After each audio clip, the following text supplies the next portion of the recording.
By talking. ಈಗ ನನ್ನ ಪ್ರಶ್ನೆ ಇರೋದು, ನೀವು ಇಂಗ್ಲಿಷಲ್ಲಿ ಪಬ್ಲಿಕ್ ಸ್ಪೀಕಿಂಗ್ ಕಲಿಬೇಕಾ, ಕನ್ನಡದಲ್ಲಿ ಪಬ್ಲಿಕ್ ಸ್ಪೀಕಿಂಗ್ ಕಲಿಬೇಕಾ? ನಿಮ್ದು ಮ್ಯೂಟ್ ಆಗಿದೆ ಸರ್. ಮಲ್ಲಿಕ್ ಸರ್, ಒಂದು ನಿಮಿಷ.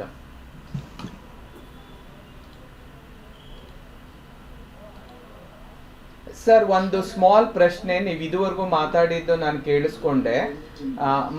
Now my question is, you want to learn public speaking in English or public speaking in Kannada, or you want to learn public speaking in English and Kannada? Actually ನಮ್ದು focus ಇರುವಂತದ್ದು ಕನ್ನಡದಲ್ಲಿ. Okay sir. So Kannada actually irrespective of whether ಅದು ಕನ್ನಡದಲ್ಲೇ ಮಾತಾಡ್ಬೇಕಾ ಇಲ್ಲ English ಅಲ್ಲಿ I need to speak और मुझे हिंदी में बात करना है, the rules and regulations will remain the same. It is just like Toxic, the movie is released in Kannada, in Hindi and also in Malayalam, in Telugu and Tamil. You should be able to present yourself in front of the audience. What are the rules and regulations? We can exactly work like how Yash has worked in order to promote himself. ಅವರು ತಮ್ಮನ್ನು ತಾವೇ ಒಬ್ಬ ಕನ್ನಡ ಸಾಮಾನ್ಯ ನಟನಾಗಿ ಗುರುತಿಸ್ಕೊಂಡವರು, TV ಮಾಧ್ಯಮದಲ್ಲಿ ಒಬ್ಬ serial ನಟನಾಗಿ ಗುರುತಿಸ್ಕೊಂಡವರು, ಗುರುತಿಸ್ಕೊಳ್ದೇ ಇದ್ದವರು ಇವತ್ತು ಪ್ರಪಂಚನೇ ಅವ್ರನ್ನ ಗುರುತಿಸೋ ಥರ ಆಗಿರೋದೇನಕ್ಕೆ? ಅವ್ರದ್ದೊಂದು ವಾಕ್ಯ ಚಾತುರ್ಯತೆ. ಅವ್ರು ಕಲ್ತಿರ್ತಕ್ಕಂಥ ವಿದ್ಯೆಗೆ ಅನೇಕ ಎಕ್ಸಾಂಪಲ್ಸ್ನ ನಾವು ಕೊಡ್ತಾ ಹೋಗ್ಬೋದು. ಇದೇ ಫೇಸ್ಬುಕ್ಕಲ್ಲಿ ಯಶ್ ಮಾತಾಡಿರ್ತಕ್ಕಂಥದ್ದು 20 ವರ್ಷದ ಹಿಂದೆ 15 ವರ್ಷದ ಹಿಂದೆ ಅವ್ರದ್ದು ಮಾತಾಡಿರ್ತಕ್ಕಂಥ ಕೆಲವೊಂದು ವಿಡಿಯೋಸ್ ಇದೆ. ನೀವು ನೋಡ್ಬಿಟ್ರೆ ಯು ವಿಲ್ ನಾಟ್ ಬಿಲೀವ್ ಅವ್ರದ್ದು ಎಷ್ಟು ಫೆನಾಮಿನಲ್ ಗ್ರೋತ್ ಆಗಿದೆ ಅಂದರೆ ಇಟ್ ಈಸ್ ಅನ್ಬಿಲೀವಬಲ್. ಸೊ ನಾವು ವಾಕ್ಯ ಚಾತುರ್ಯತೆ ಅಂದರೆ presenting something in any language. ನಾನು ಕನ್ನಡದಲ್ಲ ಪ್ರೆಸೆಂಟ್ ಮಾಡ್ಬೋದು, ಮೈ उसी चीज को हिंदी में बहुत अच्छे तरीके से if I can make people understand, that should be the skill set of every individual. Can I connect to the people in their own language? It always makes a big difference. So I will just explain you. हम जो भी इधर training देते idea एक ही है, how you can use the language. We can train you up, give you some inputs. अगर कन्नड़ में आपको बात करना है तो क्या करना चाहिए, when you will have to speak in Hindi, what you will have to do. अगर आपको अंग्रेजी में बात करना है तो what you will have to do. Those things will be few classes of us which will push you to get into that norm. Let me explain how our course will be. We are a team of 4 to 5 trainers. Dr. Ganesh is there, Dr. Kasturi Bai is there, Dr. Sabia ma'am is there, I am there. So we have a pool of trainers who we go to various colleges, we go to various corporates as per the requirement depending on the free slots. ನಾವು ಹೋಗಿ ಅಲ್ಲಿ ಅನೇಕ ವಿಚಾರಗಳ ಬಗ್ಗೆ public seminar ಮಾಡ್ತಕ್ಕಂಥದ್ದು, open air seminar ಮಾಡ್ತಕ್ಕಂಥದ್ದು, hospitals ಅಲ್ಲಿ ನರ್ಸ್ಗಳಿಗೆ ಮಾಡ್ತಕ್ಕಂಥದ್ದು ಅವೆಲ್ಲ ಇದೆ. ನಾನು ಶೇರ್ ಮಾಡ್ತಾ ಹೋಗ್ತೀನಿ. ನಮ್ದು ಎಂಟೈರ್ ಪಬ್ಲಿಕ್ ಸ್ಪೀಕಿಂಗ್ ನ 20 ಮಾಡ್ಯೂಲ್ ಕೋರ್ಸ್ ಅಂತ ಕರಿತೀವಿ. ಇದು 1 ತಿಂಗಳಲ್ಲಿ ಯಾರನ್ನ ಮಾಸ್ಟರಿ ಆಗ್ಬಹುದಾ? ಹೌದು ಅಂತನೂ ಹೇಳ್ತೀನಿ, ಇಲ್ಲ ಅಂತನೂ ಹೇಳ್ತೀನಿ. ಹೌದು ಯಾವಾಗ ಹೇಳ್ತೀನಿ ಅಂದ್ರೆ ಅವ್ರು ಕನ್ಸಿಸ್ಟೆಂಟ್ ಆಗಿ ವರ್ಕ್ ಮಾಡ್ತಿದ್ದಾಗ ಅವರು ಫೆನಾಮಿನಲ್ ಇಂಪ್ರೂವ್ಮೆಂಟ್ನ ಕಾಣ್ಬೋದು. ಕೆಲವ್ರಿಗೆ 1 ತಿಂಗಳಲ್ಲಿ ರಿಸಲ್ಟ್ ಬರುತ್ತೆ, ಕೆಲವ್ರಿಗೆ 2 ತಿಂಗಳಲ್ಲಿ, ಕೆಲವ್ರಿಗೆ 3 ತಿಂಗಳಲ್ಲಿ. ಆ ಥರ ಸಮಯ ತಗೊಂಡು ಅದು ರಿಸಲ್ಟ್ ಕೊಡಲಿಕ್ಕೆ ಶುರು ಮಾಡುತ್ತೆ. ಇದನ್ನು ನಾವು ಅನಲೈಸ್ ಮಾಡ್ತಾ ಹೋದರೆ ನಾವು ನಿಮಗೆ ಡೆಡಿಕೇಟೆಡ್ ಆಗಿ ಫಸ್ಟು 1 ಮಂತ್ ಚಾಲೆಂಜ್ ಅಂತ ತಗೊಂಡು we get into the course. ನಂತರ ನೀವು ಯಾವ ಥರ ಇಂಪ್ರೂವ್ಮೆಂಟ್ ಆಗುತ್ತೆ ಅನ್ನೋದ್ರ ಮೇಲೆ ನಾನು ಸೆಕೆಂಡ್ ಕೋರ್ಸು ಮತ್ತು ಥರ್ಡ್ ಕೋರ್ಸು ಮತ್ತು fourth course you can continue. ನಮ್ಮಲ್ಲಿ ಕೆಲವು ರಾಜಕೀಯ ವ್ಯಕ್ತಿಗಳು 1 ತಿಂಗಳು ಅಂತ ಶುರು ಮಾಡಿದವರು 3 ತಿಂಗಳು 6 ತಿಂಗಳು ಬಂದಿದ್ದಾರೆ. ಕೆಲವರು 1 ತಿಂಗಳು ಮಾಡಿದವ್ರು 1 ತಿಂಗಳಲ್ಲೇ ಸಾಕು ಅಂತ ನಿಲ್ಲಿಸಿದವರು ಇದ್ದಾರೆ. ಬಿಕಾಸ್ ಅವ್ರಿಗೆ ಏನು ಬೇಕಿತ್ತೋ ಅದು ಸಿಕ್ಕಿರ್ತದೆ. ಕೆಲವರಿಗೆ ಸಮಯದ ಅಭಾವ ಇರೋದ್ರಿಂದ ಬರ್ಲಿಕ್ಕಾಗದೆ 1 ತಿಂಗಳನ್ನ 2 ತಿಂಗಳು ಮಾಡಿ ಕಲ್ತಿದ್ದು ಇದ್ದಾರೆ. ಸೊ ನಿಮ್ಗೆ ಯಾವ ಥರ ಫ್ಲೋ ಹೋಗುತ್ತೆ ಆ ಥರ ತಗೊಬೋದು. ನಮ್ಮ ಮೊದಲನೇ ಟಾಪಿಕ್ ಬಗ್ಗೆ ಮಾತಾಡ್ತಾ ಹೋಗ್ತೀನಿ. ಒಂದು ಪಬ್ಲಿಕ್ ಸ್ಪೀಕಿಂಗ್ ಅಂದ್ರೆ ಏನು, ಅದಕ್ಕೊಂದು ಸಿಂಪಲ್ ಆಗಿ ಒಂದು ಇಂಟ್ರಡಕ್ಷನ್. ನೀವು ಅನೇಕ ಸಾರಿ ಎಷ್ಟೊಂದು ಶಾಲೆಗಳಿಗೆ ಹೋಗಿರ್ತೀರಾ, ಕಾಲೇಜ್ಗಳಿಗೆ ಹೋಗಿರ್ತೀರಾ, ನೀವು ಡಯಾಸ್ ಮೇಲೆ ನಿಂತಿರ್ತೀರಾ, ವೇದಿಕೆ ಮೇಲೆ ನಿಂತು ನೀವು ಮಾತಾಡ್ತಿರ್ಬೇಕಾದ್ರೆ ನಿಮಗೆ ಅನ್ಸುತ್ತೆ ಇವತ್ತು ನಾನು ಮಾತಾಡಿದ್ದು ಜನರಿಗೆ ನಿಜವಾಗ್ಲೂ ತಟ್ಟಿತು ಅಂತ ಅನ್ಸಿದಾಗ ಅವಾಗ ನಿಮಗೆ ನಿಮ್ಮಲ್ಲಿರ್ತಕ್ಕಂಥ ಅವತ್ತಿನ ಪ್ಲಸ್ಸಸ್ನ ತಗೊಂಡು, ಯಾವುದು ದಿನ ಚೆನ್ನಾಗಾಗಲಿಲ್ಲ ಅವತ್ತಿನ ನೆಗೆಟಿವ್ಸ್ನ ತಗೊಂಡು ಇಂಪ್ರೂವೈಸ್ ಆಗ್ತಕ್ಕಂಥದ್ದು. But if a mentor can be there, doctor Ganesh ಆಗ್ಬೋದು, ನಾನು ಆಗ್ಬೋದು, ನಾವು ಆಸ್ ಎ ಮೆಂಟರ್ ಏನು ಮಾಡ್ಬೋದು, ನಾನು ಮಾಡ್ತಕ್ಕಂಥ ಮಿಸ್ಟೇಕ್ನ ನನಗೆ ಐಡೆಂಟಿಫೈ ಮಾಡ್ಲಿಕ್ಕೆ ಆಗಲ್ಲ, ನಾನು ರೆಕಾರ್ಡಿಂಗ್ ಮಾಡಿ ನಾನು ಕ್ರಿಟಿಕ್ಸ್ ಕೊಡ್ಬೋದು, ಬಟ್ ಬೇರೆಯವರು they can always give a better feedback. ಅಲ್ಲಿ we coming to picture as a trainers, as a mentor. ಯಾವುದೇ ಒಂದು ಟಾಪಿಕ್ನ ನಿಮಗೂ ಕೊಟ್ಟು ನೀವು ಮಾತಾಡಿ, ಇದುವರೆಗೂ ನೀವು ಮಾತಾಡ್ತಿದ್ದೀರಾ ಅಂತ ಹೇಳಿದಾಗ ನಾನು ಮಾತಾಡ್ತಕ್ಕಂಥ ಸ್ಟೈಲೇ ಬೇರೆ ಇರುತ್ತೆ, ಗಣೇಶ್ ಜಿ ಮಾತಾಡ್ತಕ್ಕಂಥ ಸ್ಟೈಲೇ ಬೇರೆ ಇರುತ್ತೆ, ನೀವು 3 ಜನ ಸ್ನೇಹಿತರು ನೀವು ಸಹ ಭಿನ್ನವಾಗಿ ಮಾತಾಡೋದನ್ನ ಅಭ್ಯಾಸ ಮಾಡ್ಕೊಂಡಿರ್ತೀರಾ. ಅದೇ ಥರ ಇನ್ಫ್ಲೂಯೆನ್ಸ್ ಮಾಡ್ತಕ್ಕಂಥ ಜಾಣ್ತನೂ ನಿಮ್ಮಲ್ಲಿ ಇರುತ್ತೆ. ಸೊ ಮೊದಲಿಗೆ ಪಬ್ಲಿಕ್ ಸ್ಪೀಕಿಂಗ್ ಅಂದ್ರೆ ಏನು? ಯಾವುದೇ ಒಂದು ವಿಚಾರನ ಒಬ್ಬರ ಹತ್ರ ಹೇಳೋದ್ಕಿಂತ ಅನೇಕರ ಹತ್ರ ಹೇಳೋದು. ಆ ಅನೇಕರು ಏನಾಗ್ಬೋದು, 10 ಜನದಿಂದ 1000 ಜನನೂ ಆಗ್ಬೋದು, ಇಲ್ಲ ಡಿಜಿಟಲ್ ಪ್ಲಾಟ್ಫಾರ್ಮ್ ಅಲ್ಲಿ ಆನ್ ಎ ಲಾರ್ಜರ್ ಸ್ಕೇಲು ಆಗ್ಬೋದು. ಅದನ್ನ ಮಾಡ್ತಕ್ಕಂಥದ್ದು ಹೇಗೆ, ಅದಕ್ಕೆ ಏನೇನು ಇನ್ಪುಟ್ಸ್ ಕೊಡ್ಬೋದು. ನೆಕ್ಸ್ಟು ನಮಗೆ ಸ್ಟೇಜ್ ಫಿಯರ್ ಅಂತ ಬರುತ್ತೆ. ನಮಗೆ ವೇದಿಕೆಗೆ ಹೋದಾಗ, ಸಾರ್ವಜನಿಕ ಭಾಷಣ ಅಂದಾಗ, ಸಾರ್ವಜನಿಕರನ್ನ ನೋಡಿದ ತಕ್ಷಣ ಎಲ್ರಿಗೂ ನಮ್ಮಲ್ಲಿ ಒಂದು ಭಯ ಅನ್ನೋದು ಉತ್ಪತ್ತಿ ಆಗುತ್ತೆ. ಅದನ್ನ ಯಾವ ಥರ ನಾವು ಹ್ಯಾಂಡಲ್ ಮಾಡಬೇಕು? ಭಯ ಆಗಲ್ಲ ಅಂದ್ರೆ ತಪ್ಪಾಗುತ್ತೆ, ಭಯ ಆಗೇ ಆಗುತ್ತೆ. ಅದನ್ನ ನಾವು ಯಾವ ಥರ ಹ್ಯಾಂಡಲ್ ಮಾಡಬೇಕು, ಯಾವ ಥರ ಅದನ್ನ ಸರಿಪಡಿಸ್ಕೊಬೇಕು. ಆಮೇಲೆ ಜನರಿಗೆ ಅದು ಭಯ ಅಂದ್ರೆ ಅವ್ರಿಗೆ ಗೊತ್ತಿರುತ್ತಾ? ಇಲ್ಲ, ಇವೆಲ್ಲ ನಮ್ಮ ಮನಸ್ಸಲ್ಲಿ ಆಗ್ತಕ್ಕಂಥದ್ದು. ಅದ್ರ ಬಗ್ಗೆ ಕಾನ್ಫಿಡೆನ್ಸ್ ಬಿಲ್ಡಿಂಗು. ಯಾವುದೇ ಒಂದು ಕೆಲಸನ ಮೊದಲನೇ ಸತಿ ಮಾಡಿದಾಗ ಭಯ ಇರುತ್ತೆ, ಮತ್ತೆ ಮತ್ತೆ ಮತ್ತೆ ಮತ್ತೆ ಮಾಡಿದಾಗ ಫಿಯರ್ ಕಮ್ಮಿ ಆಗೋ ಥರ ಫಿಯರ್ಲೆಸ್ ಬರ್ತೀವಿ.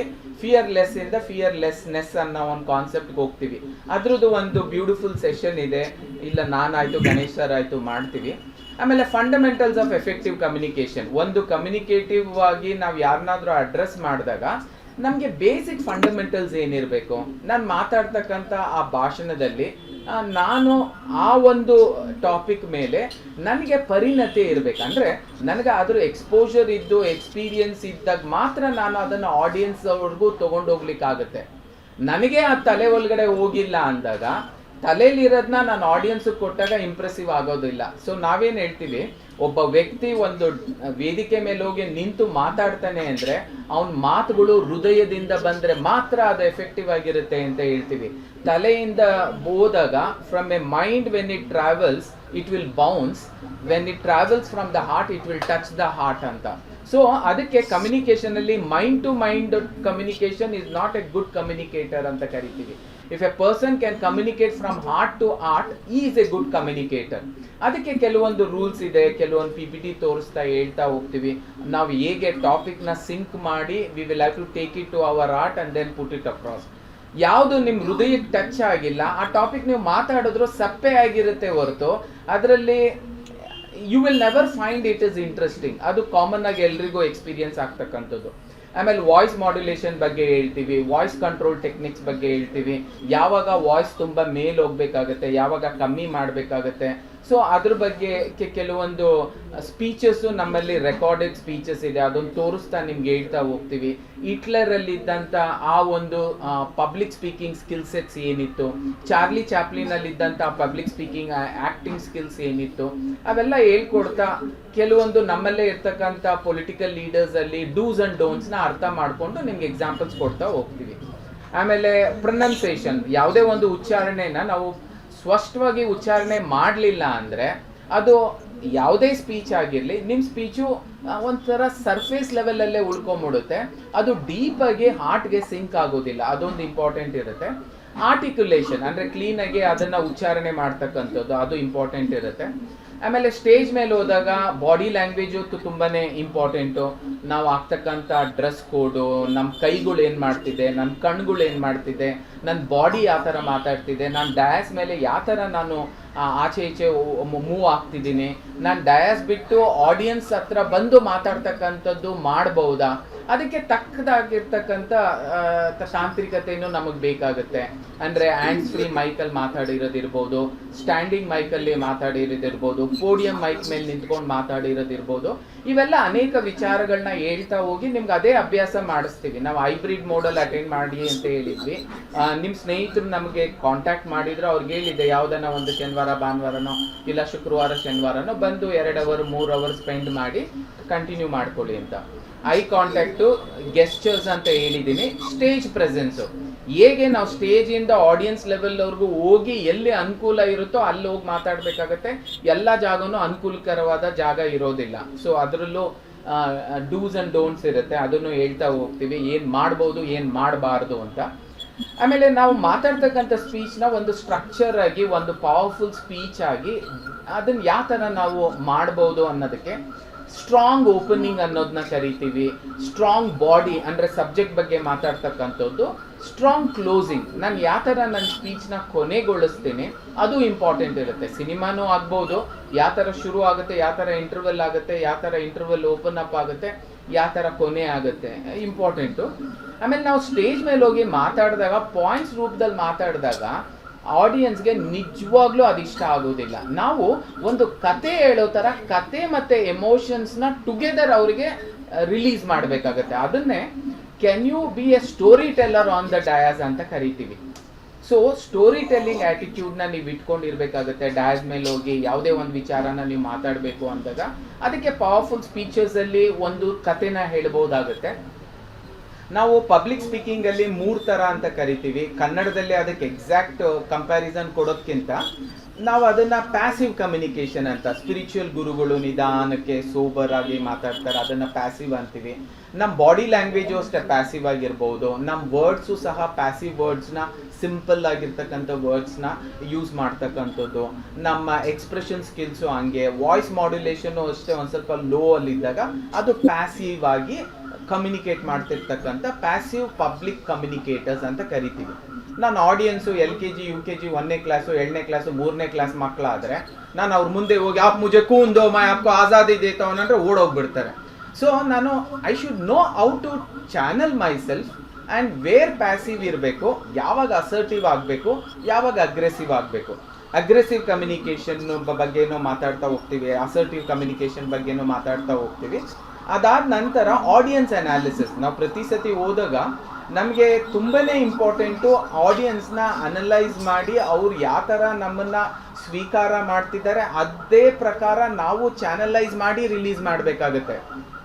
ನಾನು ಹೋಗಿ ನನಗೆ ಬೇಕಿರೋ ಥರ ಮಾತಾಡೋದಲ್ಲ, ನಾನು ಹೋಗಿ ಆಡಿಯನ್ಸ್ ಯಾವ ಥರ ಆಕ್ಸೆಪ್ಟ್ ಮಾಡ್ಕೊತಾರೆ ಅನ್ನೋದನ್ನ ಅನಲೈಸ್ ಮಾಡಿ ಮಾತಾಡ್ತಕ್ಕಂಥದ್ದನ್ನ ಜಾಣ್ತನ ಅಂತ ಕರಿತೀವಿ. ಆಡಿಯನ್ಸ್ ಅನಾಲಿಸಿಸ್ ಇಂಪಾರ್ಟೆಂಟ್ ಇರುತ್ತೆ. ಕೆಲವೊಂದನ್ನ ನೀವು ಶೇರ್ ಮಾಡ್ಕೊಂಡಾಗ ಆಡಿಯನ್ಸಿಂದ ಉತ್ಸಾಹ ನೋಡಿದಾಗ ನೀವು ಅದನ್ನು ಮತ್ತೆ ಮತ್ತೆ ಶೇರ್ ಮಾಡ್ಬೋದು. ಕೆಲವನ್ನ ನೀವು ಅವ್ರ ಮುಂದೆ ವ್ಯಕ್ತಪಡಿಸಿದಾಗ ಆಡಿಯನ್ಸ್ಗೆ ನಿಮ್ಮಿಂದ ಡಿಟ್ಯಾಚ್ ಆದಂಥ ಎನ್ವೈರ್ಮೆಂಟ್ ಬಂದಾಗ ಅವ್ರಿಗೆ ಹತ್ರವಾಗಲಿಕ್ಕೆ ಯಾವ್ಯಾವ ಥರ ನೀವು ಏನಾದರೂ ಬೇರೆ ಪ್ರಯೋಗ ಮಾಡ್ಬೋದಾ, ಇದು ಇದ್ದೇ ಇದೆ. ಯಾಕಂದರೆ ನಾನು ನಿಮಗೆ ವಿಡಿಯೋ ಶೇರ್ ಮಾಡಿದ್ದೆ ನಿಮ್ಮ ಸ್ನೇಹಿತರಿಗೆ, ಅವ್ರು ನೋಡಿರ್ತಾರೆ. ನಾವು ಕಾಲೇಜಲ್ಲಿ ಒಂದು 600, 700, 1000 ವಿದ್ಯಾರ್ಥಿಗಳನ್ನ ಒಂದು ಆಡಿಟೋರಿಯಮಲ್ಲಿ ಒಂದು ಸ್ಪೀಚ್ ಮಾಡ್ತಿರ್ಬೇಕಾದ್ರೆ ನಾವು ಯಾವ ಥರ ಮಾತಾಡಿದಾಗ ಅವ್ರಿಗೆ ಅಕ್ಸೆಪ್ಟ್ ಆಗುತ್ತೆ ಅನ್ನೋದನ್ನ ನಾನು ನೋಡಿಕೊಂಡು ಆ ಫ್ಲೋನ ಕಂಟಿನ್ಯೂ ಮಾಡಬೇಕು. ಇಲ್ಲಾಂದರೆ 2 ಅವರ್ಸು ನಾನು ಆಡಿಯನ್ಸ್ನ ಇಟ್ಕೊಳ್ಳೋಕ್ಕೆ ಖಂಡಿತವಾಗೂ ಸಾಧ್ಯ ಇಲ್ಲ. ಅದು ಯಾವಾಗ ಬರುತ್ತೆ? ಬೈ ಪ್ರಾಕ್ಟೀಸ್ ಬರುತ್ತೆ. ಕೆಲವೊಂದು ಸತಿ ಗಣೇಶ್ ಸರ್ ಮಾತಾಡಿದಾಗ ಎಷ್ಟು ಹ್ಯೂಮರಸ್ ಆಗಿ ಅವ್ರು ಮಾತಾಡೋದ್ರು ಅನ್ನೋ ಥರ ಖುಷಿ ಆಗುತ್ತೆ. ಯಾಕಂದರೆ ಜನರು ಬಿದ್ದು ಬಿದ್ದು ನಗ್ತಾರೆ, they will get attracted. So ಯಾವಾಗ ಏನು ಮಾಡಬೇಕು ಅಂತ, ಕೆಲವೊಂದ್ಸತಿ ಬಿದ್ದು ಬಿದ್ದು ಒಂದ್ಸತಿ ನಗ್ಸ್ಬಿಟ್ರೆ ಅವ್ರು ಎಷ್ಟು ಡಿಸ್ಟ್ರಾಕ್ಟ್ ಆಗಿಬಿಡ್ತಾರೆ ಅಂದರೆ ಮತ್ತೆ ನಾರ್ಮಲ್ಗೆ ತರಕ್ಕೆ ಆಗೋದೇ ಇಲ್ಲ. ಸೊ ಇವೆಲ್ಲ ವಿಚಾರಗಳನ್ನ ನಾವು ಅನಲೈಸ್ ಮಾಡಿ ಅದು ಎಕ್ಸ್ಪೀರಿಯನ್ಸ್ ಮೇಲೆ ಬರುತ್ತೆ. ಆ ಎಕ್ಸ್ಪೀರಿಯನ್ಸು ನಮಗೂ, ಆಮೇಲೆ ಗಣೇಶ್ ಜಿಗೂ, ಆಮೇಲೆ ಡಾಕ್ಟರ್ ಕಸ್ತೂರಿ ಮ್ಯಾಮ್ಗೂ, ಸಬಿಯಾ ಮ್ಯಾಮ್ಗೂ ಇವೆಲ್ಲ ಆಗಿದೆ, ಮಾಡ್ತಾ ಹೋಗ್ತೀವಿ. ಅದಲ್ಲದೆ ಜಸ್ಟ್ ಎ ಮಿನಿಟ್ ಟಾಕ್ ಅಂತ, ಜಸ್ಟ್ ಎ ಮಿನಿಟ್ ಟಾಕ್ ಅನ್ನೋದಕ್ಕಿಂತ ಇಂಪ್ರಾಂಪ್ಟು ಟಾಕ್ ಅಂತ ಹೇಳೋಣ, ಅದು ಆಲ್ವೇಸ್ ಬಂದೇ ಬರುತ್ತೆ. ನೀವು ಡಯಾಸ್ ಮೇಲೆ ಹೋಗಿರ್ತೀರಾ, ಮಾತಾಡ್ತಿರ್ತೀರಾ. ಹೀಗೆ ಒಂದ್ಸತಿ ಏನಾಯ್ತು, ಗಣೇಶ್ ಅವರು ನಾವು ಇನ್ನಿಬ್ರು ಸ್ಪೀಚರ್ಸ್ ಇತ್ತು, ನಾವು 4 ಜನ ಹೋಗಿದ್ವಿ. ಇದ್ಕಿದಂಗೆ ಅಲ್ಲಿ ಹೋದ್ಮೇಲೆ ಏನಂದ್ರು, ಸರ್ ಪ್ರತಿಯೊಬ್ಬರಿಗೆ ಅರ್ಧ ಗಂಟೆ ಏನು ಕೊಡ್ತೀವಿ ಅಂದ್ರು. ಈಗ ಅರ್ಧ ಗಂಟೆ ಅಲ್ಲ 1 ಗಂಟೆ ಇರುತ್ತೆ, ಯಾಕಂದ್ರೆ ಇನ್ನಿಬ್ರು ಸ್ಪೀಕರ್ ಬಂದಿಲ್ಲ ಅಂದ್ರು. ನಾವು ಡಯಾಸ್ ಮೇಲೆ ಹೋದಾಗ ಈ ಒಂದು ಇನ್ಫಾರ್ಮೇಶನ್ ಬಂದಾಗ ಇಟ್ ಈಸ್ ಇಂಪ್ರಾಂಪ್ಟು, ನನಗೆ ಗೊತ್ತಿರಲಿಲ್ಲ. ಯಾವ ಥರ ನಾನು ಅದನ್ನ ಆ ವೇದಿಕೆಯಲ್ಲಿ ಯಾರಿಗೂ ಗೊತ್ತಾಗ್ದಲೇ ಇರೋ ಥರ ನನ್ನ ಮಾತುಕತೆ ಜಾಣ್ತನದಿಂದ 1 hour ಇರೋದನ್ನ 1.5 hourಗೆ ಎಕ್ಸ್ಟೆಂಡ್ ಮಾಡ್ಕೊಬಹುದು. ನಿಜವಾಗ್ಲೂ ಸಾಧ್ಯನಾ? ಇಲ್ಲ ಅಂದರೆ ಹೇಳ್ಬಿಟ್ರೆ ಅವ್ರಿಗೆ ಇಮಿಡಿಯೇಟಾಗಿ ಪ್ರೋಗ್ರಾಮ್ನ ಶಾರ್ಟ್ ಕಟ್ ಮಾಡಿ ಕಂಪ್ಲೀಟ್ ಮಾಡಿಬಿಡ್ತಾರೆ. ಮಾಡ್ತೀನಿ ಅಂತ ಹೇಳ್ಬಿಟ್ಟು ನಿಮ್ಗೆ ಅವ್ರನ್ನ ಆಡಿಯನ್ಸ್ನ ಹಿಡಿದಿಟ್ಕೊಳಕ್ ಆಗಲಿಲ್ಲ ಅಂದರೆ 1 flop show will make you ಅದು ಎಷ್ಟು ಇನ್ಫೀರಿಯಾರಿಟಿ ಕಾಂಪ್ಲೆಕ್ಸ್ ನಿಮ್ಮಲ್ಲಿ ಕ್ರಿಯೇಟ್ ಮಾಡುತ್ತೆ ಅಂದರೆ it is my own experience. Next time ನೀವು ಡ್ಯಾಸ್ ಮೇಲೆ ಹೋಗ್ಲಿಕ್ಕೆ ಹಿಂಜರಿತೀರಾ. ಸೊ ಇವೆಲ್ಲ ಪ್ರಾಕ್ಟೀಸ್ ಮಾಡ್ಕೊಂಡಿರ್ಬೇಕು. ಯಾವುದಕ್ಕಾನ ಏನಾದರೂ ಒಂದು ಪ್ರಸಂಗ ಬಂದಾಗ ನಿಮ್ಮ ತಾಯಿ ಹೆಂಗೆ ಒಂದು ಅನ್ನಕ್ಕೆ ಗೊಜ್ಜೋ ಏನೋ ಕಿವುಚ್ಬಿಟ್ಟು ಒಂದು ಅನ್ನ ಸಾರು ಮಾಡಿ ಬರ್ಸಿ ಎಲ್ಲರಿಗೂ ಊಟ ಆಯಿತು ಅನ್ನೋ ಒಂದು ಇದನ್ನು ಕೊಡ್ತಾರೋ ಅದಕ್ಕೂ ನೀವು ರೆಡಿ ಇರಬೇಕು. ಇದೊಂದು ಇಂಪ್ರಾಂಪ್ಟೋ ಆಯಿತು. ಇನ್ನೊಂದೇನು ಇಂಪ್ರಾಂಪ್ಟೋ ಅಂದರೆ ಜಸ್ಟ್ ಎ ಮಿನಿಟ್ ಅಂದಾಗ ನೀವು ಮಾತಾಡ್ತಾ ಇರ್ತೀರಾ, ಮಾತಾಡ್ತಾ ಬಂದು ಒಂದು ಚೀಟಿ ಕಳಿಸ್ತಾರೆ, ಸರ್ ಮಳೆ ಬರ್ತಿದೆ, ಎಲ್ಲರೂ 1 ಅವರ್ ಮಾತಾಡಿದ್ರೆ ಸರಿ ಹೋಗಲ್ಲ, ಅರ್ಧ ಗಂಟೆ ಸಾಕು, ಅರ್ಧ ಗಂಟೆಲಿ ಮುಗಿಸ್ಬಿಡಿ ಅಂತಾರೆ. ಶಾರ್ಟ್ ಕಟ್ ಮಾಡೋದಿದೆಯಲ್ಲ ಅದು ಇನ್ನೂ ಡೇಂಜರಸ್, ಆಗೋದಿಲ್ಲ. ಏನ್ ಹೇಳ್ಬೇಕು ಏನ್ ಹೇಳ್ಬಾರ್ದು ಅಂತ, ಮದುವೆಯಲ್ಲಿ ಊಟಕ್ಕೆ ಬಡಿಸ್ಬಿಟ್ಟು ಏನ್ ತಿನ್ಬೇಕು ಏನ್ ತಿನ್ಬಾರ್ದು ಅಂತ ಅವ್ರು ಏನಾದ್ರು ಒಂದು ಗನ್ ಇಟ್ಬಿಟ್ಟು 50% ತಿನ್ಬಹುದು ಅಂದಾಗ ಏನ್ ತಿನ್ನೋದು ಅಂತ ನೋಡ್ತಾ ಇರ್ತೀವಿ. ಸೊ ನಾನು ಏನು ಹೇಳಬೇಕು ಅನ್ನೋದನ್ನ ನೋಡ್ತಾ ಇರ್ತೀವಿ. ನಮ್ಮ ಮೈಂಡಲ್ಲಿ ಫುಲ್ ಕನ್ಫ್ಯೂಸ್ ಸ್ಟೇಟ್ಗೆ ಹೋಗ್ಬಿಡುತ್ತೆ. ನಾನು ಅದು ಎಕ್ಸ್ಪೀರಿಯನ್ಸ್ ಆಗಿದೆ, ಗಣೇಶ್ ಅವ್ರಿಗೂ ಆಗಿದೆ. ಸೊ ಇವೆಲ್ಲ ಇಟ್ ಕಮ್ಸ್ ನ್ಯಾಚುರಲಿ ಬಿಕಾಸ್ ನೀವು ಮಾಡ್ತಾ ಬಂದಿದ್ದೀರಾ. ನಾವು as a speakers it is not that one sided ಕಲಿಕೆ ಇರುತ್ತೆ ಅಂತ. ನಿಮ್ಮ ಹತ್ರ ಮಾತಾಡ್ತಾ ನಿಮ್ಮ 3 ಜನರು ಎಕ್ಸ್ಪೀರಿಯನ್ಸ್ನು ಕೇಳ್ತಾ ನಮಗೂ ಕೆಲವೊಂದು ವಿಚಾರಗಳು ತಿಳಿತಾ ಹೋಗುತ್ತೆ. So it is A learning ambience for all of us. ಆ ಒಂದು ಆಟಿಟ್ಯೂಡ್ ಇಟ್ಕೊಂಡು ನಾವು ಹೇಳ್ಕೊಡ್ತೀವಿ ಹೊರತು ನಮಗೆ ಗೊತ್ತು ಅದಕ್ಕೋಸ್ಕರ ನಿಮ್ಗೆ ಹೇಳ್ಕೊಡ್ತಿದೀವಿ ಅಂತ ಅನ್ಕೊಂಡ್ರೆ ಅದು ಒಂಥರ ತಮಾಷೆ. You can call it as a humour ಅಂತಾನೆ ಅನ್ಕೊಬೇಕು. Next group discussion. ಕೆಲವೊಮ್ಮೆ ಏನಾಗುತ್ತೆ, public speaking starts with group addressing. ಒಬ್ಬ ವ್ಯಕ್ತಿ ಒಂದು ಸ್ಮಾಲ್ 8 ರಿಂದ 12 ಜನರನ್ನ ಅಡ್ರೆಸ್ ಮಾಡೋದನ್ನ A mini public speaking environment ಅಂತ ಕರಿತೀವಿ. ಅದಾದ್ಮೇಲೆ ಪ್ಯಾನಲ್ ಸ್ಪೀಕಿಂಗ್, ಅದನ್ನು ಸಹ ನಿಮಗೆ ತಯಾರು ಮಾಡ್ತೀವಿ. ಕೆಲವೊಂದು ನೀವು ಕನ್ಸಿಸ್ಟೆಂಟ್ ಆಗಿ ಡ್ಯಾಸ್ ಮೇಲೆ ಮತ್ತೆ ಪಬ್ಲಿಕ್ ಸ್ಪೀಕಿಂಗ್ ಮಾಡಿ, ಸಾರ್ವಜನಿಕ ಭಾಷಣ ಮಾಡಿ ಇಂಪ್ರೆಸಿವ್ ಆಗಿದ್ದಾಗ ಜನರು ನಿಮ್ಮನ್ನ ಪ್ಯಾನಲಿಸ್ಟ್ ಆಗಿ ಕರೀತಾರೆ. ಯಾವುದೋ ಒಂದು ವಿಚಾರದಲ್ಲಿ ನೀವು ಪ್ಯಾನಲಿಸ್ಟ್ ಆಗಿ ಅಲ್ಲಿ ಮಾತಾಡ್ತಕ್ಕಂಥ ಒಂದು ಅವಕಾಶ ಸಿಗುತ್ತೆ. ಅವಾಗ ನೀವು ಯಾವ ಥರ ಮಾತಾಡಬೇಕಾಗತ್ತೆ ಪ್ಯಾನಲಿಸ್ಟ್ ಆಗಿ ಅದನ್ನು ಹೇಳ್ತಾ ಹೋಗ್ತೀವಿ.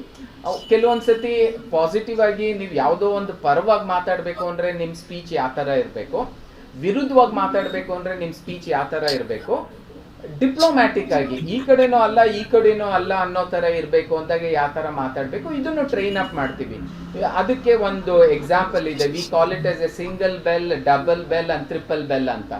ಸಿಂಗಲ್ ಬೆಲ್ ಅಂದರೆ ಪಾಸಿಟಿವ್ ಮಾತಾಡೋದು, ಡಬಲ್ ಬೆಲ್ ಅಂದರೆ ನೆಗೆಟಿವ್ ಮಾತಾಡೋದು, ಆಮೇಲೆ ಟ್ರಿಪಲ್ ಬೆಲ್ ಅಂದರೆ ಡಿಪ್ಲೊಮ್ಯಾಟಿಕ್ ಆಗಿ ಮಾತಾಡೋದು. ಯಾವುದೇ ಒಂದು ಭಾಷಣನ ನಿಮ್ಮ ಮಾತಿನ ಚಾಣಾಕ್ಷದಿಂದ ನೀವು ಡ್ರೈವ್ ಮಾಡುವಾಗ ಲೆಫ್ಟ್ ತಗೊಳ್ಳೋದ ಪಾಸಿಟಿವ್ ಆಗಿ, ಲೆಫ್ಟಿಸ್ಟ್ ಆಗಿ, ರೈಟ್ ತಗೊಳ್ಳೋದ ರೈಟಿಸ್ಟ್ ಆಗಿ, ಇಲ್ಲ ನ್ಯೂಟ್ರಲ್ ಆಗಿ ಸ್ಪಿರಿಚುವಲ್ ಆಗಿ ಮಾತಾಡೋದ, ಅದನ್ನ ನಾವು ಕಲಿಬೇಕಾಗತ್ತೆ. ಈಗ ಸದ್ಗುರು ಮಾತಾಡೋದು ಡಿಪ್ಲೊಮ್ಯಾಟಿಕ್ ಆಗಿರುತ್ತೆ, ಶ್ರೀ ರವಿಶಂಕರ್ ಜಿ ಮಾತಾಡೋದು ಡಿಪ್ಲೊಮ್ಯಾಟಿಕ್ ಆಗಿರುತ್ತೆ, ಕಾಂಗ್ರೆಸ್ ಅವ್ರು ಮಾತಾಡೋದು ಡಿಪ್ಲೊಮ್ಯಾಟಿಕ್ ಆಗಿರಕ್ ಸಾಧ್ಯನೇ ಇಲ್ಲ, ಈ ಕಡೆ ಭಾಜಪಾ ಅವರು ಮಾತಾಡೋದು ಡಿಪ್ಲೊಮ್ಯಾಟಿಕ್ ಆಗಿರಕ್ ಸಹಜನೇ ಇಲ್ಲ.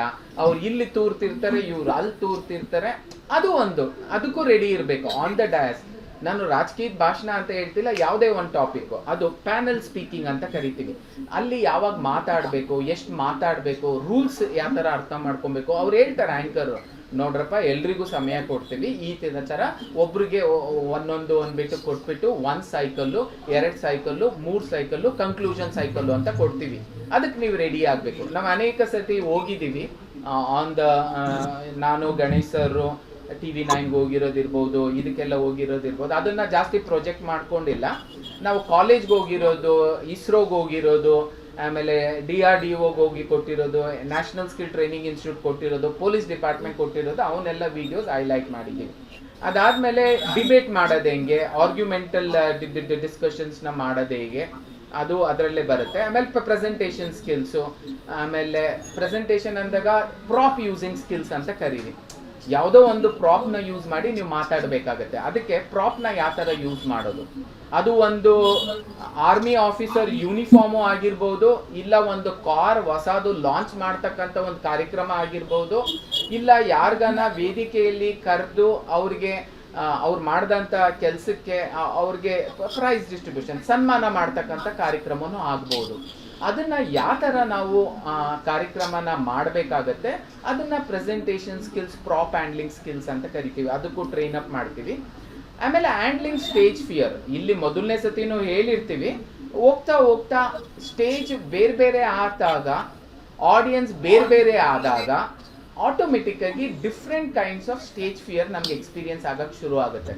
ಸ್ಟೇಜ್ ಫಿಯರ್ ಕೆಲವೊಂದ್ಸತಿ ಆಡಿಯನ್ಸ್ ಇಂದ ಆಗೋದಿಲ್ಲ, ಇದ್ಕಿದಂಗೆ ಮೈಕ್ ಹೊಡ್ಕಾಗೋದು ಸ್ಟಾಪ್ ಆದ್ರೆ, ಯಾವ್ದೋ ಒಂದು ಸ್ಪೀಕರ್ ಕೆಲಸ ಮಾಡೋದು ಸ್ಟಾಪ್ ಆದ್ರೆ, ಎಲ್ಲೋ ಒಂದು ಏನೋ ಬಿದ್ದುಬಿಟ್ಟು ಒಂದು ಅಡಚಣೆ ಆದ್ರೆ ನಮ್ಮ ಎಂಟೈರ್ ಸ್ಪೀಚ್ ಫ್ಲೋಗೆ ಏಟು ಬಿದ್ದುಬಿಡುತ್ತೆ. ಒಂದು ಉದಾಹರಣೆ ತಗೊಳ್ಳಿಕ್ಕೆ ಇಷ್ಟಪಡ್ತೀನಿ. ಯಶ್ ಅವರು ಹೈದರಾಬಾದಲ್ಲಿ ಯಾವುದೋ ಒಂದು ಕಾರ್ಯಕ್ರಮ ನಡೆಸ್ತಿದ್ರು. ಈ ನಡುವೆ ನಾನು ಒಂಚೂರು ಅವ್ರನ್ನ ಅಬ್ಸರ್ವ್ ಮಾಡ್ತಿದ್ದೀನಿ, because I had seen him when he was a very ordinary communicator and today he is an amazing communicator. ಅಲ್ಲಿ ವೇದಿಕೆಯಲ್ಲಿ ತುಂಬಾ ಚೆನ್ನಾಗಿ ಮಾತಾಡ್ತಿರ್ತಾರೆ. ಇದ್ಕಿದಂಗೆ ಆ ಸ್ಪೀಕರ್ಸ್ ಎಲ್ಲ ಬಿದ್ಬಿಟ್ಟು ಒಂದಿಬ್ರಿಗೆ ಗಾಯ ಆಗುತ್ತೆ, ಆಂಬ್ಯುಲೆನ್ಸ್ ಬರುತ್ತೆ, ಆಂಬ್ಯುಲೆನ್ಸ್ ನ ತಗೊಂಡು ಹೋಗ್ಬಿಡ್ತಾರೆ. ಮೈಂಡ್ ಕಂಫರ್ಟಬಲ್ ಇರ್ಲಿಕ್ಕೆ ಸಾಧ್ಯನೇ ಇರೋದಿಲ್ಲ. ಅವರು ಅದಕ್ಕಿಂತ ಮುಂಚೆ ಮಾಡಿದಂಥ ಸ್ಪೀಚು, ಅದಾದ್ಮೇಲೆ ಕೆಲವು ನಿಮಿಷಗಳ ಕಾಲ ಅವ್ರು ಮಾಡಿದಂಥ ಸ್ಪೀಚು ಅಜಗಜಾಂತರ ವ್ಯತ್ಯಾಸ ಇತ್ತು. ಆಟೋಮೆಟಿಕ್ ಆಗಿ ಫಿಯರ್, ಭಯ ಅನ್ನೋದು ಬರುತ್ತೆ. ಅವ್ರಿಗೇನಾದ್ರೂ ಆಗ್ಬಿಟ್ರೆ it is a big question mark. ಅದನ್ನು ಮಾತಾಡ್ತಾ ಹೋಗ್ಬೋದು. ಆಮೇಲೆ ಲೀಡರ್ಶಿಪ್ ಕಮ್ಯುನಿಕೇಶನ್, ಒಬ್ಬ ನಾಯಕತ್ವನಾಗಿ ಅವನ ಭಾಷಣ ಹೆಂಗಿರ್ಬೇಕು ಅಂದ್ರೆ ಎದೆನ ಸೀಳಿ ಹೋಗೋ ತರ ಅವನ ಭಾಷಣ ಇರ್ಬೇಕು. ಅವಾಗ್ಲೇನೆ ಜನರು ನಿಮ್ಗೆ ಅನ್ನೋದನ್ನ ನೀವ್ ಹೇಳಿದ್ನ ಚಾಚು ತಪ್ಪದೆ ಫಾಲೋ ಮಾಡ್ಲಿಕ್ಕೆ ಒಂದು ಆಸ್ಪದ ಆಗುತ್ತೆ. ಅದ್ರ ಬಗ್ಗೆ ಆಮೇಲೆ ಇನ್ಫ್ಲೂಯೆನ್ಸಿಂಗ್ ಸ್ಕಿಲ್ಸು, ಲೀಡರ್ಶಿಪ್ ಅಂದರೆ ಆ ಇನ್ಫ್ಲೂಯೆನ್ಸಿಂಗ್ ಸ್ಕಿಲ್ಸ್ ಇರಬೇಕು. ಆಮೇಲೆ ಫೈನಲ್ ಆಗಿ ಒಂದು ಫೈನಲ್ ಸ್ಪೀಚ್ ಕೊಡಬೇಕು ಅಂದಾಗ, ಪ್ರೆಸೆಂಟೇಷನ್ ಮಾಡಬೇಕು ಅಂದಾಗ, ಪರ್ಫಾರ್ಮೆನ್ಸ್ ಎವ್ಯಾಲ್ಯೂಯೇಷನ್ ಮಾಡಬೇಕು ಅಂದಾಗ ಏನೇನು ಡೂಸ್ ಆ್ಯಂಡ್ ಡೋನ್ಸ್ ಅಂತ ಇರುತ್ತೆ, ಇವೆಲ್ಲ ನೋಡ್ಕೊತ ಹೋಗ್ತೀವಿ. ನಾನೇ ಆಗಲಿ ಗಣೇಶ್ ಸರೇ ಆಗಲಿ ಸುಮಾರು 25 ವರ್ಷಗಳಿಂದ ಇದೇ ಕೆಲಸನ ಮಾಡ್ತಾ ಬಂದಿದ್ದೀವಿ. ಅವರು ಅದನ್ನೇ ಹೇಳ್ತಾ ಹೋದರು. We are regular trainer for Deccan Herald, Prajavani. 90% of the colleges in ಬ್ಯಾಂಗ್ಳೂರ್ಗೆ ನಾವು ಹೋಗಿ ಆಲ್ರೆಡಿ ಮಾತಾಡಿರ್ತೀವಿ. ನ್ಯಾಷನಲ್ ಸ್ಕಿಲ್ ಟ್ರೈನಿಂಗ್ ಇನ್ಸ್ಟಿಟ್ಯೂಟ್ ಅಂತ ಸೆಂಟ್ರಲ್ ಗೌರ್ಮೆಂಟು, ಅಲ್ಲೂ ನಾವು ಮಾಡಿದ್ದೀವಿ. ಕರ್ನಾಟಕ ಗೌರ್ಮೆಂಟ್ ಇನ್ಸ್ಟಿಟ್ಯೂಟ್ಸಲ್ಲಿ ನಾವು ಅನೇಕ ಟ್ರೈನಿಂಗ್ ಪ್ರೋಗ್ರಾಮ್ನ ಮಾಡಿದ್ದೀವಿ. ಇವೆಲ್ಲ ಕ್ಲಬ್ ಟುಗೆದರ್ ನಮ್ಮಲ್ಲಿ ಅನೇಕ ಕಾರ್ಯಕ್ರಮಗಳು ಆಗಿವೆ. ಸೊ ಇದನ್ನ ಮಾಡ್ತಾ ಹೋಗ್ತಿರ್ತೀವಿ. ಆಮೇಲೆ ಮಾಡೂ ಇದ್ದೀವಿ. ನಾನು ಫೇಸ್ಬುಕ್ಕಲ್ಲಿ ಸರ್ ಶೇರ್ ಮಾಡಿದ್ದೆ ಅನ್ಕೊತೀನಿ. ಏನಾದರೂ ಗಣೇಶ್ ಸರ್ ಏನಾದರೂ ಹೇಳದಿದ್ರೆ ಹೇಳ್ಬಿಟ್ಟು ನೀವು ಪ್ರತಿದಿನ 1 hour ಅಂತ ಆನ್ಲೈನ್ ಬಂದು, ಈಗ ನಾನು ಮಾತಾಡೋ ರೀತಿನೇ ನಿಮಗೂ ಒಂದು ಟಾಪಿಕ್ ಕೊಟ್ಬಿಟ್ಟು, ಸರ್ ನಾನು ಇದನ್ನು ಈ ಥರ ಹೇಳಿದ್ದೀನಿ, ನೀವು ಯಾವ ಥರ ಹೇಳಲಿಕ್ಕೆ ಇಷ್ಟಪಡ್ತೀರಾ, ಶುರು ಮಾಡ್ಕೊಳ್ಳಿ. ನಾನ್ ಸ್ಟಾಪ್ ಮಾತಾಡೋದು, ಮಾತಾಡ್ತಾ ಆಡ್ತಾ ಆಡ್ತಾ ಆಡ್ತಾ ಹಾಡು, ಆಮೇಲೆ ಮಾಡ್ತಾ ಮಾಡ್ತಾ ರಾಗ ಅಂತ ಮಾಡ್ತಾ ಮಾಡ್ತಾ ಒಂದು ಶಿಲೆ ಮಾಡ್ತಕ್ಕಂಥದ್ದು, ಅದು ರೂಢಿಲಿ ಮಾಡ್ತಾ ಮಾಡ್ತಾ ಬಂದ್ಬಿಡುತ್ತೆ. ಇದು ಒಂದು ಸ್ವಲ್ಪ ಸಂಕ್ಷಿಪ್ತವಾಗಿ ಹೇಳಬೇಕು ಅನಿಸ್ತು. ಇದೆ ಡಾಕ್ಟರ್ ಕಸ್ತೂರಿ ಬಾಯ್, ಡಾಕ್ಟರ್ ಸಬಿಯಾ ಮ್ಯಾಮ್ ಇವರೆಲ್ಲ, ಆಮೇಲೆ ಶಿವರಂಜಿನಿಯನ್ನು ಆಲ್ರೆಡಿ ಮೀಟ್ ಮಾಡಿದ್ದೀರ, ಡಾಕ್ಟರ್ ಗಣೇಶ್ ಸರ್, ನಾನು ಹಂಗೆ ಬೇರೆ ಶೇರ್ ಮಾಡ್ತೀನಿ. ಗಣೇಶ್ ಸರ್ ಏನಾದರೂ ಆ್ಯಡಪ್ ಮಾಡಂಗಿದ್ರೆ, ಶಿವರಂಜಿನಿ ಮ್ಯಾಮ್ ಏನಾದರೂ ಆ್ಯಡಪ್ ಮಾಡಂಗಿದ್ರೆ ಮಾಡ್ಬೋದು. ನಾನು ಫೇಸ್ಬುಕ್ ಒಂಚೂರು ತೋರಿಸ್ಬಿಡ್ತೀನಿ. ಏನಾದರೂ ಪ್ರಶ್ನೆಗಳಿದ್ರೆ ಕೇಳ್ತಾ ಹೋಗ್ಬೋದು ಸರ್.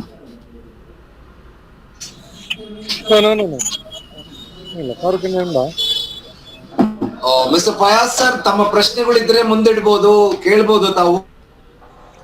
ಇಲ್ಲ, ಪ್ರಶ್ನೆ ಅನ್ನೋಂಥದ್ದಿಲ್ಲ. ನಮ್ಗೆ ಆಲ್ಮೋಸ್ಟ್ ನಿಮ್ಮ ಒಂದು ಪ್ರೋಗ್ರಾಮ್ ಬಗ್ಗೆ ನಿಮ್ಗೆ ಐಡಿಯಾ ಸಿಕ್ತು. ನಿಮ್ಮ ಮಾಡ್ಯೂಲ್ ಅನ್ನು ಕೂಡ ನೋಡಿದ್ದೀನಿ. ಬಟ್ ನನಗೆ ನಿಮ್ಮ ವ್ಯೂನ ಜಾಸ್ತಿ ನೋಡ್ಲಿಕ್ಕೆ ಆಗ್ಲಿಲ್ಲ. ಕೆಲವನ್ನು ಮಾತ್ರ ನೋಡ್ಲಿಕ್ಕೆ ಸಾಧ್ಯ ಆಗಿದೆ. ಸ್ವಲ್ಪ busy work. So we are planning to by the end of this ನಾನು ಮಾತಾಡಿದ್ದು, ಅದು ಆಗ್ಬೋದಾ ಹೇಗೆ ಸರ್? ಈಗ ನೀವು ಆಫ್ಲೈನ್ ಬರ್ಲಿಕ್ಕೆ, ಹೌದು ಆಫ್ಲೈನ್ ಈ ವೀಕ್ ಬರ್ತಿದೆ ಅಂತ ಹೇಳಿದ್ರು, ಇನ್ಫಾರ್ಮ್ ಮಾಡಿದ್ರು.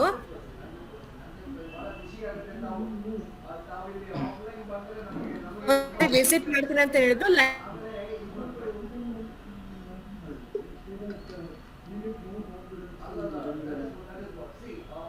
ಲೈವ್ ಡೆಮೋ ಕ್ಲಾಸ್ ಕೂಡ ಅಲ್ಲಿ ಬಂದ ಆಫ್ಲೈನ್ ಇನ್ನೊಂದ್ಸರಿ ಅಂತಾರೆ ಆಲ್ 3. 100% ನಮಗೆ ಅಲ್ಲ, that is what see programme ನಮ್ಮ ಒಂದು ಹೇಗ್ ಬರ್ತದೆ, ಒಂದು ವ್ಯಕ್ತಿತ್ವದಲ್ಲಿ ಆತ್ಮಬಲ, ಆತ್ಮವಿಶ್ವಾಸ ಏನಾಗಿರುತ್ತೆ. ಮಿಸ್ಟರ್ ಫಯಾಜ್ ಅವರೇ ಕೇಳಿಸ್ಕೊಂಡ್ರ? ಈಗ ನಾನು ಏನಿಗೆ ಬಂದೆ ಅಂದ್ರೆ ಆತ್ಮವಿಶ್ವಾಸ, ಆತ್ಮಬಲ, ಒಂದು ಏಕಾಗ್ರತೆ, ಆಮೇಲೆ ಭಾವುಕರಾಗ್ಬೇಕು. ನಾವು ಸಾರ್ವಜನಿಕ ಭಾಷಣ ಮಾಡ್ಬೇಕಾದ್ರೆ ಸರ್ ಹೇಳಿದಂಗೆ ಕೆಲವು ಇಮೋಷನ್, ಆ ಒಂದು ಭಾವುಕರಾದ್ರೆ ನಿಮ್ಗೆ ಸಾರ್ವಜನಿಕ ಭಾಷಣದೊಂದು ಕ್ಯೂರಿಯಾಸಿಟಿ ಬೆಳೆಸ್ತೀರ. ಹಲೋ ಮಿಸ್ಟರ್ ಫಯಾಜ್ ಸರ್, ಕೇಳಿಸ್ತಿದ್ಯಾ ಸರ್? ನೆಟ್ವರ್ಕ್ ಇಶ್ಯೂಸ್ ಆಗ್ತಾ ಇದೆ.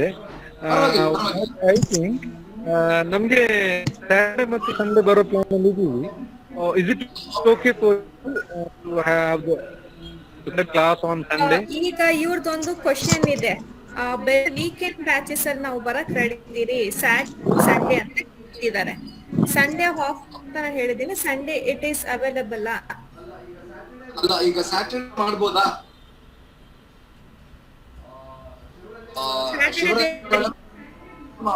Saturday they are ready. They need on Sunday also weekend. Sunday ನನಗೆ ಬೇಡ ಅನ್ಸುತ್ತೆ. ಸ್ಯಾಟರ್ಡೆ ಒಂದೇ ದಿನ 4 hours ಮಾಡ್ಬೋದಾ ಕೇಳಿ ಮಿಸ್ಟರ್ ಫಯಾಜ್ ಸರ್. ಓಕೆ, ನಮ್ಗೆ ನೀವು 2 days ಅಲ್ಲಿ ಒಂದು ಅಟ್ಲೀಸ್ಟ್ ಒಂದು 6 hours ಆದ್ರೂ ಆಗುತ್ತಲ್ಲ, ಅದನ್ನೊಂದು ನೀವು ಒಂದು 1 day 5 hours ಆದ್ರೂ ಮಾಡಿ ನೋಡಿಕ್ಕಾಗುತ್ತಾ? ಅಲ್ಲ, ನಾನೊಂದು ಒಂದು ಫಾಸ್ಟ್ ಟ್ರ್ಯಾಕ್ ಅಲ್ಲಿ ವೀಕ್ಲಿ 4 hours ಒಂದು ಸ್ಯಾಟರ್ಡೆ ಮಾಡಿ, ಆಮೇಲೆ ಒಂದು ಆನ್ಲೈನ್ ಮಾಡಿದ್ರೆ 2 hours ಆಗುತ್ತೆ.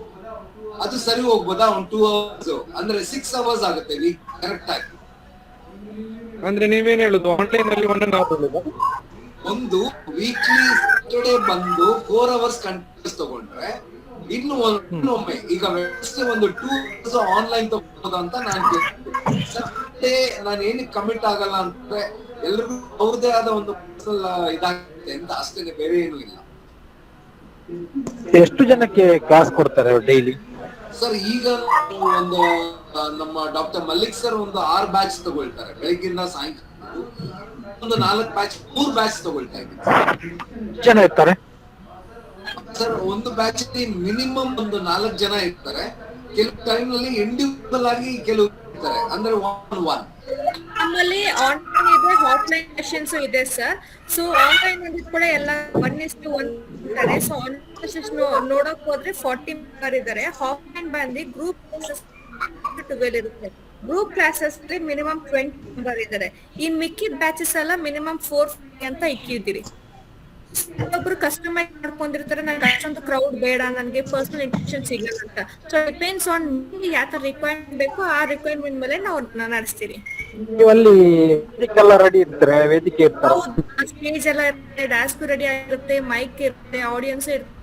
ನೀವು ನೀವು ಅವ್ರ ಮುಂದೆ ಮಾತಾಡಿದಾಗ ನಿಮ್ಗೆ ಆ ಫೀಲ್ ಡಿಫ್ರೆಂಟ್ ಇರುತ್ತೆ. ಸೊ ಸ್ಟೇಜ್ ಫಿಯರ್ ಆಗಿರ್ಬೋದು, ಕಮ್ಯುನಿಕೇಶನ್ ಸ್ಕಿಲ್ಸ್ ಆಗಿರ್ಬೋದು, ಆಡಿಯನ್ಸ್ ಫೇಸ್ ಮಾಡೋದಾಗಿರ್ಬೋದು, ನೀವೆಲ್ಲ ಪ್ರಿಪೇರ್ ಇರ್ತೀರ. ಬಟ್ ಆದ್ಮೇಲೆ ಹೋಗಿ ನಿಂತು ಮೈಕ್ ಹೋಲ್ಡ್ ಮಾಡಿ ನೀವು ಆಡಿಯನ್ಸ್ ನೋಡಿದಾಗ ನಿಮ್ ನರ್ವಸ್ ಆಗಿ ಕೆಲವೊಮ್ಮೆ ಏನಾಗುತ್ತೆ, ನಿಮ್ಮ ಕಾನ್ಸೆಪ್ಟ್ ಎಲ್ಲ ಏನ್ ಮಾತಾಡ್ಬೇಕು ನೆಕ್ಸ್ಟ್ ಅನ್ನೋದು. ಸೊ ಅದನ್ನೆಲ್ಲ ಪ್ರಿಪೇರ್ ಮಾಡ್ತಾ ಹೋಗ್ತಾರೆ. ಬಾಡಿ ಲ್ಯಾಂಗ್ವೇಜ್ ಆಗಿರ್ಬೋದು, ಎಕ್ಸ್ಪ್ರೆಷನ್ ಆಗಿರ್ಬೋದು, ಐ ಕಾಂಟ್ಯಾಕ್ಟ್ ಆಗಿರ್ಬೋದು, ಯಾವ ತರ ಒಂದು ಮೈಕ್ ಹೋಲ್ಡ್ ಮಾಡ್ಬೋದು, ಈ ಪ್ರತಿಯೊಂದ್ರ ಮೇಲೆ ನಾವು ವರ್ಕ್ ಮಾಡ್ತಾ ಹೋಗ್ತೀವಿ.